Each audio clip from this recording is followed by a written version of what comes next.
Assalamualaikum warahmatullahi wabarakatuh. Kepada Bapak dosen, semoga selalu dalam keadaan sehat. Hari ini adalah pemaparan tentang proposal PTK dengan judul Penerapan Pendekatan CBSA atau Cara Belajar Siswa Aktif dalam Upaya Meningkatkan Hasil Belajar Al-Quran Hadis pada materi hadis tentang menyayangi anak yatim di kelas 5B MI NU Miftahul Falah Undaan Tengah. Yang menjadi latar belakang penyusunan PTK ini adalah setiap proses pembelajaran pasti menampakkan keaktifan siswa. Pernyataan ini tidak dapat kita bantah atau kita tolak kebenarannya. Adanya pernyataan ini menyebabkan situasi sulitnya mendefinisikan pengertian cara belajar siswa aktif secara tepat.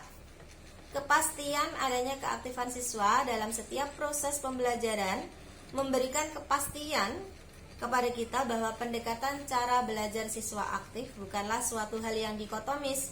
Hal ini berarti bahwa setiap pembelajaran yang diselenggarakan oleh guru dapat dipastikan adanya penerapan cara belajar siswa aktif dan tidak mungkin tidak bahwa penerapan ini tidak dilakukan pada setiap pembelajaran. Untuk rumusan masalahnya ada dua. Yang pertama, bagaimana proses pembelajaran Al-Quran Hadis kelas 5B di MI NU Miftahul Falah Undaan Tengah Kudus dengan penerapan pendekatan cara belajar siswa aktif. Rumusan masalah yang kedua, bagaimana peningkatan hasil belajar mata pelajaran Al-Quran Hadis pada materi hadis tentang menyayangi anak yatim setelah diterapkan pendekatan cara belajar siswa aktif di kelas 5B MI NU Miftahul Falah Undaan Tengah. Karena rumusan masalahnya ada dua, untuk tujuan penelitiannya juga dua. Yang pertama, mengetahui bagaimana proses pembelajaran Al-Quran Hadis kelas 5B MI NU Miftahul Falah Undaan Tengah dengan penerapan pendekatan cara belajar siswa aktif. Tujuan yang kedua, mengetahui bagaimana peningkatan hasil belajar mata pelajaran Al-Quran Hadis pada materi hadis tentang menyayangi anak yatim setelah diterapkan pendekatan cara belajar siswa aktif di kelas 5B MI NU Miftahul Falah Undaan Tengah. Untuk subjek penelitiannya sendiri adalah sebanyak 25 siswa dari kelas 5B MI NU Miftahul Falah Undaan Tengah. Materi yang akan diteliti adalah hadis tentang menyayangi anak yatim. Untuk manfaat teoritis, hasil penelitian diharapkan memiliki nilai teoritis yang dapat menambahkan informasi dalam memperkaya khazanah ilmu pengetahuan, khususnya mengenai pembelajaran Al-Quran Hadis menggunakan pendekatan cara belajar siswa aktif. Manfaat praktisnya bagi guru dan lembaga yang terkait dalam penelitian ini dapat digunakan sebagai evaluasi dari pelaksanaan praktik pembelajaran Al-Quran Hadis dengan menggunakan pendekatan cara belajar siswa aktif agar proses belajar mengajar lebih bervariasi, inovatif, sehingga belajar mengajarnya dilaksanakan oleh guru berjalan dengan baik serta mencapai tujuan pembelajaran yang diharapkan. Bagi siswa, manfaatnya adalah melalui penelitian ini diharapkan dapat menciptakan suasana pembelajaran yang berbeda dengan sebelumnya, sehingga peserta didik akan lebih mudah dalam memahami materi pelajaran.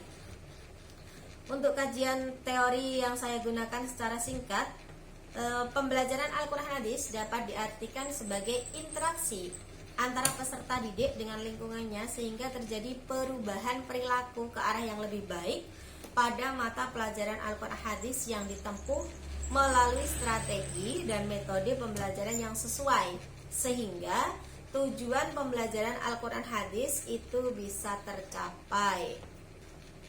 Nah, apa itu pendekatan cara belajar siswa aktif?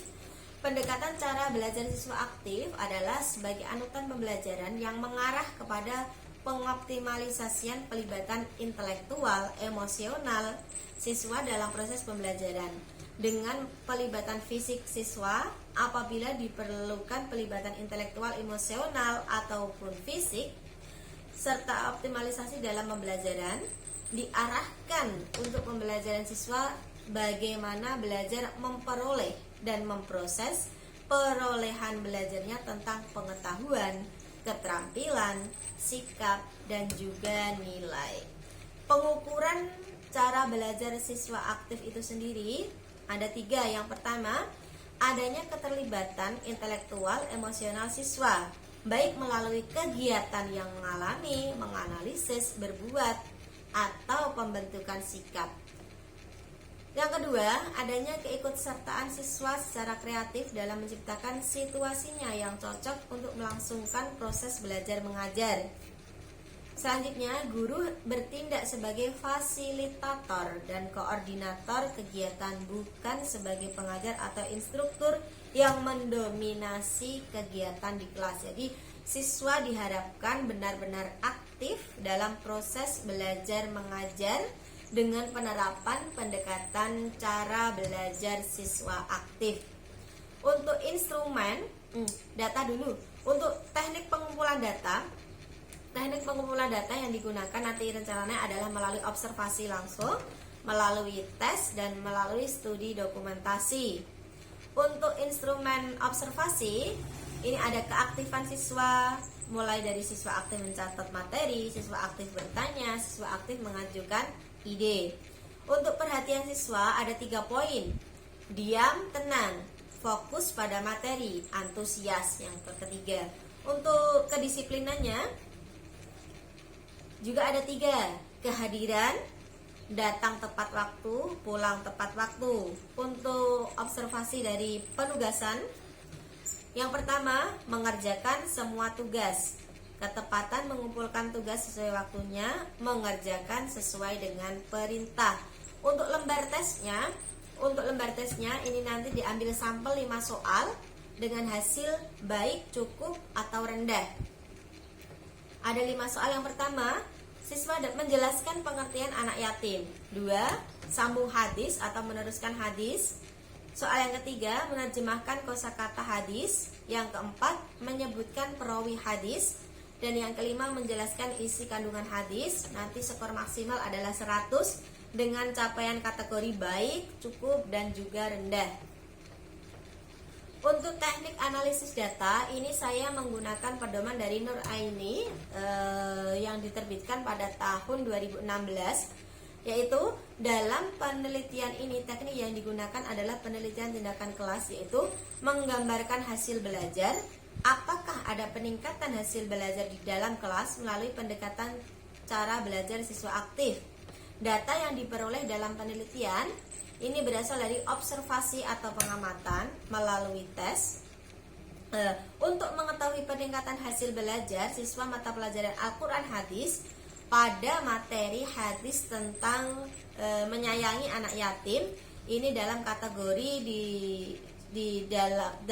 dalam kategori dalam rentang, kalau yang mendapatkan nilai 86 sampai 100 berarti kategori sangat baik. 70 sampai 85 kategorinya baik. 61 sampai 69 mendapat kategori cukup. Bagi siswa yang mendapatkan nilai 45 sampai 60 adalah kategori kurang. Dan nilai dia kurang dari 45 itu kategori kurang sekali. Sumber dari Nur Aini tahun 2016. Demikian pemaparan proposal PTK yang bisa saya sampaikan. Kurang lebihnya saya mohon maaf kepada Bapak dosen. Akhir kata, wallahul muwaffiq ila aqwamit thoriq. Wassalamualaikum warahmatullahi wabarakatuh.